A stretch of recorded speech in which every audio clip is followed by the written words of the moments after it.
incendie de l'été, c'est dans le département de l'Aude. Une femme est décédée dans son habitation à Saint-Laurent-de-la-Cabrerisse, victime qui a refusé de se faire évacuer. Le bilan est lourd, 9 blessés, plus de 11 000 hectares parcourus par les flammes et de nombreux dégâts. Justement, Célestin Bougère, vous êtes l'envoyé spécial d'RMC. Alors quelle est la situation actuellement à Saint-Laurent-de-la-Cabrerisse ?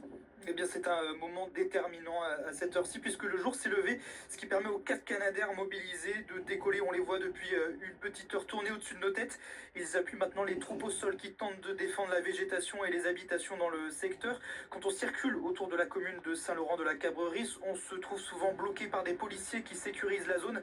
Il est très difficile de se frayer un chemin. On voit de part et d'autre de la route un paysage complètement noir, calciné, des câbles et des poteaux électriques arrachés parfois au milieu de la chaussée, et partout des fortes odeurs de brûlés, des cendres même à quelques endroits qui retombent sur les vêtements.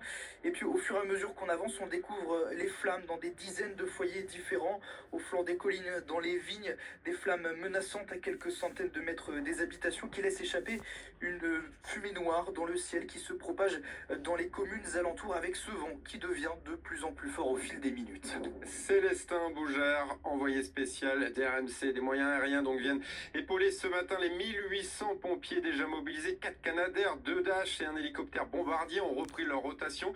État des lieux du colonel Alexandre Joissard, porte-parole de la sécurité civile, invité ce matin d'RMC. À 4 heures du matin, les conditions météorologiques ont faibli, ce qui a permis aux équipes de faire un travail remarquable dans la nuit, notamment de protection de l'autoroute A9, puisqu'il y avait un vrai enjeu que le feu ne passe pas à cet endroit-là pour ensuite dévorer des milliers d'hectares. Et à 7 heures du matin sont partis nos avions de la sécurité civile qui ont décollé de Nîmes pour pouvoir travailler, appuyer les équipes au sol le plus tôt possible. La préfecture l'a très bien dit, on va avoir des conditions météorologiques défavorables dans la journée, à savoir du vent et un vent tournant. Donc ça a toujours un impact parce que ça nécessite de se redéployer et puis ça peut amener des risques sur des communes qui n'étaient pas touchées jusqu'alors. Donc la situation est défavorable pour nous et c'est pour cela qu'on met un maximum de moyens depuis cette nuit et hier soir pour pouvoir resserrer au maximum ce feu.